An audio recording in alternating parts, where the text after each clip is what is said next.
Hola inventores, creativos y emprendedores, soy Patricia de la Fábrica de Inventos y hoy vamos a hablar sobre la ley de patentes. La ley de patentes es aquella normativa que recoge todo lo relativo a cómo debemos de presentar las patentes, los modelos de utilidad, es decir, las protecciones derivadas de la propiedad industrial. Como todo, pues viene marcado por una normativa, por una ley que nos va respondiendo a las dudas que nos pueden ir surgiendo relativas pues, a quién puede solicitar una patente, cómo se debe de solicitar, qué tipo de documentos hay que presentar, cómo se deben de presentar esos documentos, es decir, una serie de cuestiones que abordan todos los aspectos relacionados pues, con las patentes, los modelos de utilidad. Entonces, las leyes y todo lo relativo a las normativas suele ser algo bastante tedioso de leer y de sacar información de ello, ¿vale? Porque hay veces que viene escrito en un lenguaje bastante técnico y que te puede dejar con la misma duda con la que tenías, como la que tenías al principio, ¿vale?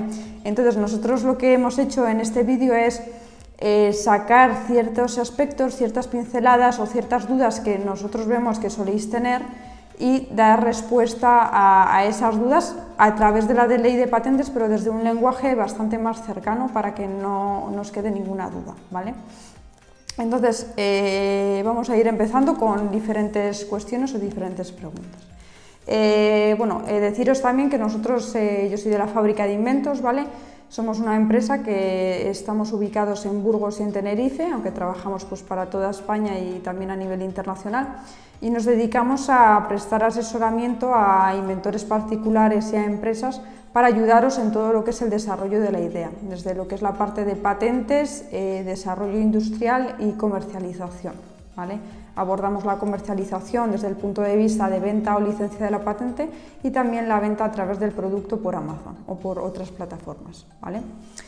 Así que, si queréis conocer un poco más de nuestra empresa podéis ver el canal o visitar nuestra página web, que es lafabricadeinventos.com, y vamos a ir empezando ya con las dudas que nos vienen resueltas en la ley de patentes, pero que os vamos a tratar desde un punto de vista más cercano. La primera pregunta es: ¿quién puede ser propietario de una patente? Vale, puede ser propietario de una patente toda aquella persona, ya sea física o una persona jurídica. Vale, ¿qué es una persona física? Una persona física es cualquier persona, es decir, cualquier individuo, ¿vale? Cualquier ser humano, por así decirlo, ¿vale? Y persona jurídica, ¿a qué se están refiriendo? Pues se está refiriendo a sociedades limitadas, es decir, a cualquier tipo de empresa o incluso de organismo público. Porque, si os fijáis, muchas universidades son propietarias de patentes porque muchas tienen centros de investigación muy importantes, ¿vale? Entonces, puede ser propietario de una patente, por así decirlo, cualquier persona física o cualquier empresa o organismo público, ¿vale?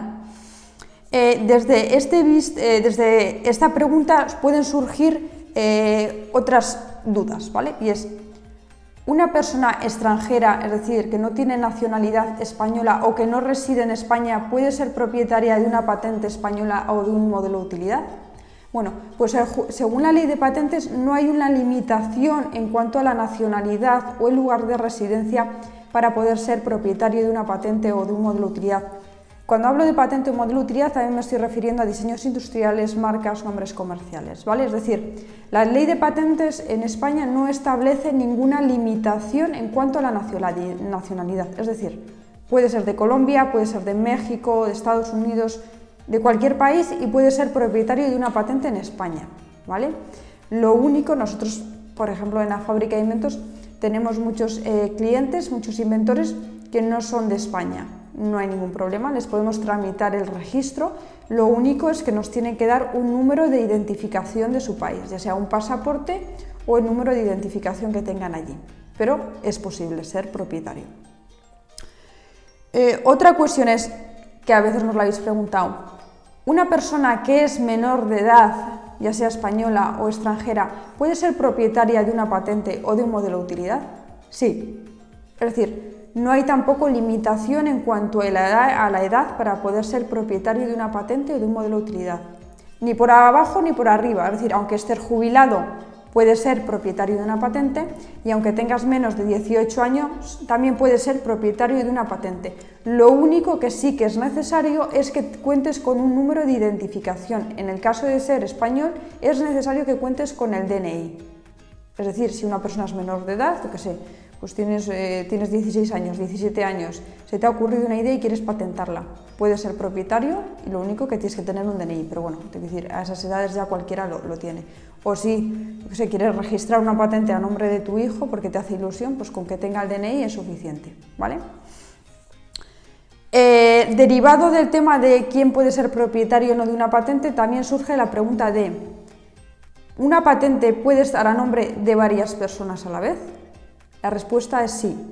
Es decir, ¿qué es lo que puede...? Esta pregunta también da para hablar un poquito más, y es, imaginémonos que hay dos personas, ¿vale? Que este puede ser el caso más común, que se asocian porque una pone la idea, por ejemplo, y la otra pone la inversión, o la idea ha sido generada entre las dos. Bueno, pues a la hora de registrar la patente, podemos registrarla a nombre de las dos personas con el porcentaje que ellas acuerden, 50% cada una, 30 y 70, 20 y 80, como sea, siempre que el porcentaje sume 100. Hablo de dos personas, pero pueden ser 3, 4 o 5, las que sean. El único requisito es que la suma de cada uno de los porcentajes tiene que ser igual al 100%, lógicamente. No puede ser ni más de 100 ni menos. También una patente puede estar a nombre de una persona física, de una persona y de una empresa. Puede pertenecer el 20% a una y el 80% a otra, ¿vale? Es decir, que se puede dar una combinación en ese sentido. Vale, decía que esto daba para hablar un poco, y es, imaginémonos que hay una persona en Madrid y otra persona en Barcelona que se les ocurre la misma idea y no se conocen, ni han creado la idea juntos, ni son socios, ni nada por el estilo. ¿A quién le va a pertenecer la idea?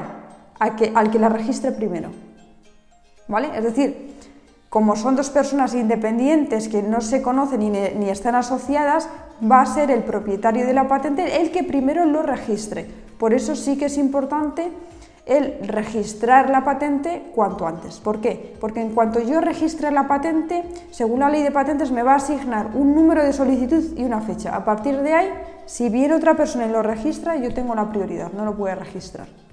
Por lo tanto, sí que tiene cierta importancia el registrar una patente cuanto antes. Vale, otra pregunta que también nos soléis hacer y es, ¿qué ocurre con mi patente si fallezco?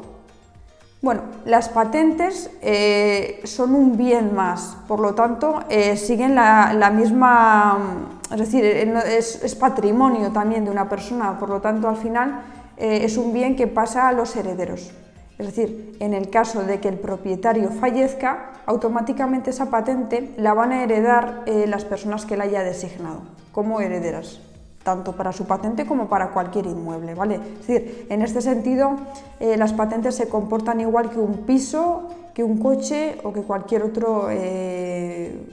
otra propiedad, ¿vale?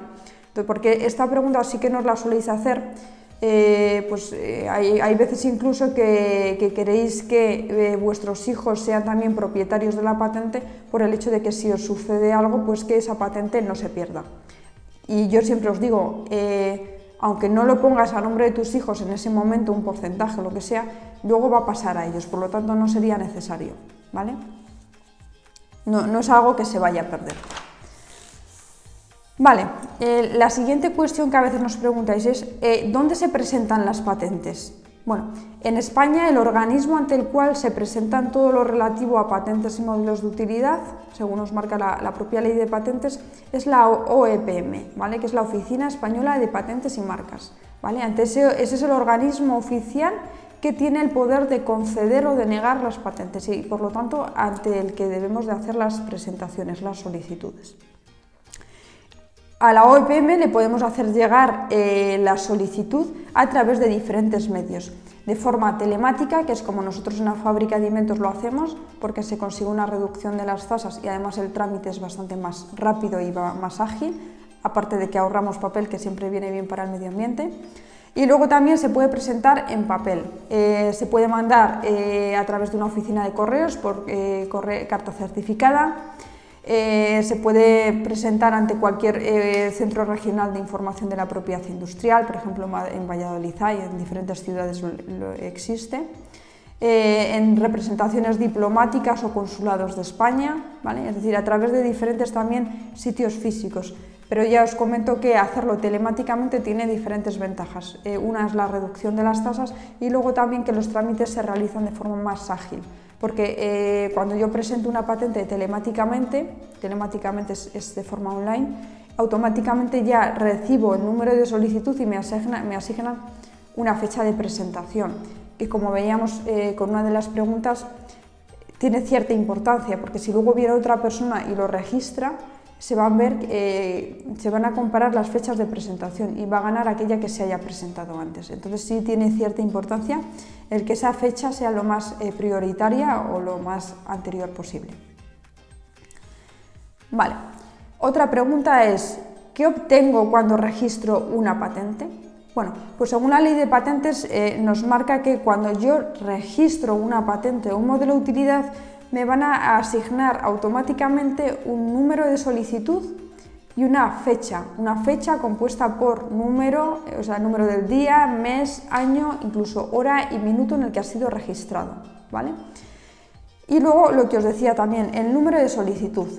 El número de solicitud yo siempre digo que es como el DNI de las personas y sirve para diferenciar las patentes. Una patente, es decir, no puede haber dos patentes con el mismo número de solicitud. Cada una va a tener un número único, diferenciado. En el caso de las patentes, ese número va a empezar por la letra P de patente, seguida del número del año en el que se haya hecho el registro. Si se hace en el 2022, pues sería P 2022, más luego una numeración que va progresivamente en función de las patentes que se han ido registrando en ese año. En el caso de los modelos de utilidad, pues la ley de patentes marca que el número de solicitud va a empezar por la letra U de utilidad, seguida por el año en el que se hace el registro más la numeración. En el caso de los diseños industriales, empezará por la letra D de diseño, en el caso de la marca por M de marca, en el caso de nombre comercial por la N de nombre comercial, y yo creo que no me dejo nada más, ¿vale? Es decir, de esa manera, eso también está bien que lo sepáis, porque así a simple vista tú cuando ves el número de solicitud de un registro ya sabes si es patente, si es modelo de utilidad o si es un diseño industrial y tiene cierta importancia. Por ejemplo, nosotros como vendemos por Amazon estamos también en contacto con otros vendedores que venden sus productos a través de esta plataforma y Amazon, por ejemplo, es una plataforma que respeta muchísimo la propiedad industrial, es decir, tú estás vendiendo un producto, te surge una copia que vende a través de Amazon y a través de la propia plataforma, en menos de unas horas, mandando tu número de solicitud, haces que ese otro producto sea eliminado automáticamente de Amazon. O sea, es una maravilla. ¿Qué es lo que ocurre también? Que hay veces que hay gente que denuncia a través de Amazon a otros y lo que tiene es un registro de diseño industrial, por ejemplo, que a un cliente nuestro le pasó. ¿Y qué pasa? Que el diseño industrial lo único que protege es la estética de un producto y en este caso, como la estética era otra, no le pudo decir nada. Entonces, sí que tiene importancia el saber ante qué tipo de registro o sobre qué registro estamos hablando. En este caso, le permitió poder seguir vendiendo por Amazon, que no es poco. Pues estábamos respondiendo a la pregunta de qué obtenemos cuando solicitamos una patente y ya hemos dicho, pues obtenemos el número de solicitud, la fecha del registro y también quién es el propietario, que esos son datos que a la hora de hacer el registro pues se introducen. Se introduce el nombre, apellidos, DNI de la persona que vaya a ser la propietaria. Y también, lógicamente, vamos a obtener el número de solicitud en función de si lo que queremos registrar es una patente o un modelo de utilidad. Eso, es decir, cómo queremos protegerlo, lo tenemos que elegir a la hora de hacer el registro, ¿vale? Y eso en cuanto a esa cuestión que hemos planteado. Vale, la siguiente cuestión que vamos a responder es ¿en qué consiste el examen de oficio que realiza la Oficina Española de Patentes y Marcas? Bueno, a la hora de registrar una patente o un modelo de utilidad, la OEPM realiza diferentes exámenes sobre el expediente para comprobar que cumple la normativa y que se han sido presentados adecuadamente todos los documentos. Entonces, en el caso del examen de oficio, lo que la OEPM va a comprobar es que hayamos elegido bajo qué modalidad estamos protegiendo nuestro proyecto. Es decir, no puedo hacer un registro sin decidir si lo quiero patentar mediante una patente o un modelo de utilidad, ¿vale? La ley de patentes nos marca, nos dice que lo tenemos que designar a la hora de solicitarlo. También tenemos que identificar quién es el propietario de esa patente. Ya hemos dicho que puede ser una empresa, puede ser una persona física o una combinación de ellos. También debemos de indicar quién es el inventor, ¿vale? El solicitante es aquella persona que es el propietario de la patente y el inventor únicamente es el creador. Es muy frecuente que esas figuras coincidan y el mismo creador sea el propietario de la patente, pero hay veces que no es así. Por ejemplo, cuando una empresa patenta una idea, la empresa es la propietaria, pero el inventor suele ser un trabajador o la persona que lo ha creado, que ha ideado ese invento, esa innovación. Entonces, también es obligatorio designar quién es el inventor. También debemos de indicar cuál es el título de la invención, ¿vale? El título de la invención tiene que ser un título corto, escrito con lenguaje técnico y que sea conciso y relacionado con la invención. Es decir, que cuando yo lea el título me haga una idea de bajo qué innovación estoy delante, ¿no?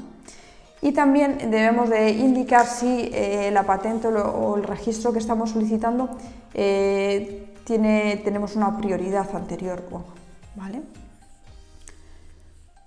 Y en principio nada más, eso es lo que lo que la OEPM va a examinar en el examen de oficio, ¿vale? Lo que va a comprobar. En el caso de que alguna de esas información que hemos ido nombrando falte o esté errónea, pues nos lo comunicarán a través de un documento, de una comunicación, y se abrirá un plazo para poder solventar esos inconvenientes. En el caso de que esté todo correcto, que es lo más frecuente, pues entonces ya se pasa el examen de oficio y procederán a realizar otro tipo de exámenes sobre la redacción de la memoria. Otra cuestión que vamos a hablar ahora es cómo debe de ser el título de una patente. ¿Cómo elijo el título de una patente, según nos marca la ley de patentes? Bueno, esta es una duda que soléis tener bastante frecuentemente y es que cuando no hay que confundir, el título que ponemos en la memoria descriptiva de una patente con el nombre que yo luego comercialmente dé a ese producto. Es decir, no hay que confundir el título de la invención con la marca, el nombre comercial que yo utilice luego. ¿Vale? Hay veces que nos pedís, no, pues yo es que quiero llamar a mi producto X y quiero que ese sea el título de mi patente. Yo siempre os digo, no puede ser, ¿vale? Porque la OEPM no lo va a dar por bueno y aparte es que yo tampoco lo estaría protegiendo aunque lo incluya en el título de la invención. ¿Vale? El título de la invención, por lo tanto, según nos marca la ley de patentes, tiene que ser significativo, tiene que ser conciso y no deben de aparecer nombres de persona ni palabras de fantasía o nombres inventados, como a veces ocurre que son las marcas, ¿vale? Es decir, aunque yo quiera, no puedo, la oficina me marca, tiene unas normativas bastante estrictas en cuanto a cómo deben de ser los títulos y no puedo poner el nombre inventado del producto, ¿vale? Si yo le doy un nombre a ese producto, que quiero que luego cuando lo esté comercializando sea conocido bajo ese nombre, está muy bien, pero eso hay que registrarlo bajo la marca. No tiene nada que ver con las patentes, son dos cosas totalmente independientes. Con la patente yo protejo la funcionalidad, los componentes, la solución técnica de esa idea y con la marca protejo el logotipo y el nombre que le doy comercialmente. ¿Vale? Entonces eso se haría como un registro de marca. Vamos a ver aquí, la ley nos marca también una serie de ejemplos en cuanto a títulos y nos marca un ejemplo de título inadecuado y cuál sería el título adecuado. Por ejemplo, unidades médicas, ese es un título inadecuado porque es demasiado escueto. El título adecuado sería unidades de catéter intravenoso.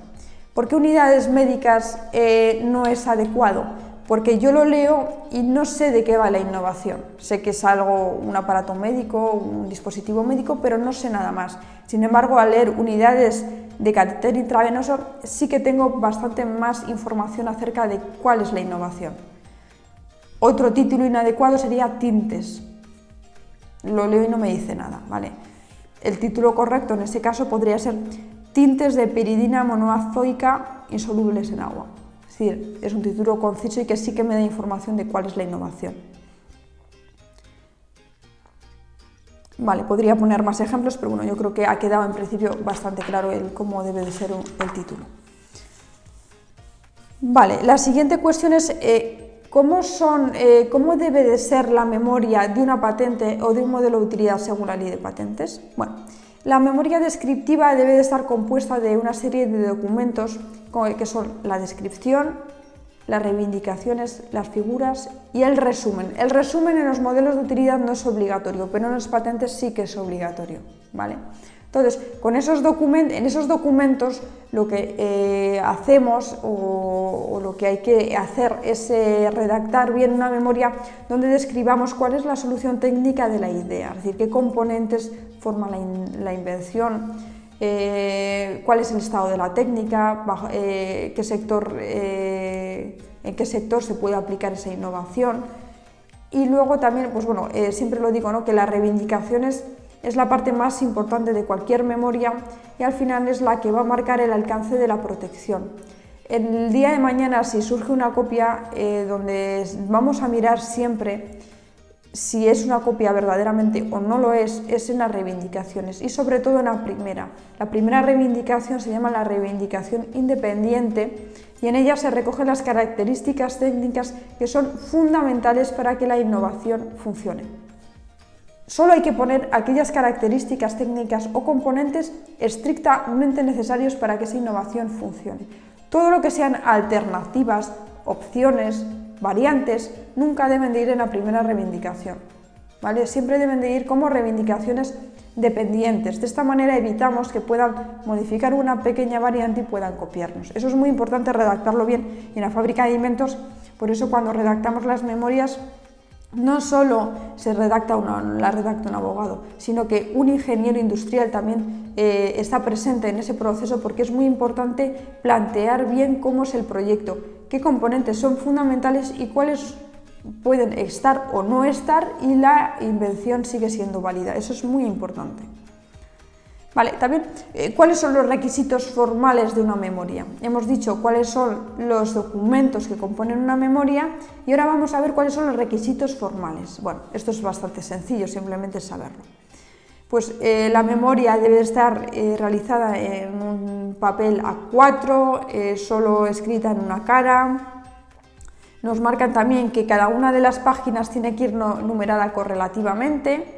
¿Vale? Es decir, pues la memoria empieza en el número 2 y las reivindicaciones van después de la descripción y luego van las figuras. ¿Vale? Y por último el resumen. También nos indica la ley de patentes cómo deben de ser los márgenes, pues que el margen superior es de 3,5 centímetros, el derecho es 2,5 centímetros, el margen izquierdo 2 centímetros y el margen inferior, 2 centímetros y el margen izquierdo 2,5. Podéis pensar, pues es una tontería. Pues sí, es una tontería, son requisitos formales que se llaman, pero si no les cumples puede ser un motivo por el que no te validen la patente. O sea que es una tontería en cuanto a que es muy sencillo de hacerlo bien, ¿vale? Es decir, el meollo de la cuestión cuando redactamos una patente no están estos requisitos, pero también hay que cumplirlos, porque si no pueden ser un motivo suficiente como para que echen para atrás una patente. También nos marcan que la distancia entre cada una de las líneas debe ser de 1,5 y que si utilizamos unidades de medida pues deben de ser se deben de expresar en el sistema métrico, ¿vale? Bueno, y en principio pues también nos indican que la descripción y las reivindicaciones y el resumen no deben de contener figuras, ¿vale? Eso va en el apartado propiamente dicho de dibujos o de figuras. Y las reivindicaciones también, por otra parte, tienen que ir numeradas correlativamente. Lo normal en una memoria de una patente o de un modelo de utilidad es que esté formada por más de una reivindicación y aquí lo que nos están diciendo es que tienen que ir numeradas. La reivindicación 1 y se pone, reivindicación 2 y se pone, reivindicación 3 y se ponen. Y luego dentro de lo que son las reivindicaciones hay un montón de normativa y de cosas que se deben de saber, ¿vale? Ahora, otra pregunta también es ¿qué apartados forman parte de la descripción de una patente? Hemos visto que la memoria estaba compuesta por la descripción, las reivindicaciones, las figuras y el resumen en el caso de las patentes, y ahora la descripción está formada también por una serie de apartados. El título, que ya hemos dicho qué normativa tiene que seguir. Hay que indicar el sector de la técnica, pues en qué sector se utilizaría esa invención, el estado de la técnica. En el estado de la técnica lo que vamos a hacer es describir un poquito los productos que existen en torno a esa idea y los problemas que tienen y cómo a raíz de ahí surge tu innovación, ¿vale? Y también se declara de que no conoces ninguna innovación igual a la que tú intentas proteger, lógicamente. Luego hay otro apartado donde se describe la invención, hay una descripción de las figuras y luego se explica una realización preferente o una exposición detallada de la innovación. Ahí ya es donde se enumeran cada uno de los componentes que luego van a aparecer en las figuras. Otra pregunta, y con esta acabamos este vídeo, es ¿cómo deben de ser las reivindicaciones? Bueno, como os he dicho, las reivindicaciones es la parte más importante de una memoria, ¿vale? Y tienen una normativa también bastante estricta, ¿vale? Que la marca de nuevo la ley de patentes. Las reivindicaciones, como hemos comentado, tienen que ir numeradas de forma correlativa y lo normal es que cada patente tenga varias reivindicaciones. La primera reivindicación se llama la reivindicación independiente, es la más importante, debe ser la más general y debe ser aquella que recoja los componentes o las características técnicas imprescindibles para que la innovación pueda cumplir su cometido.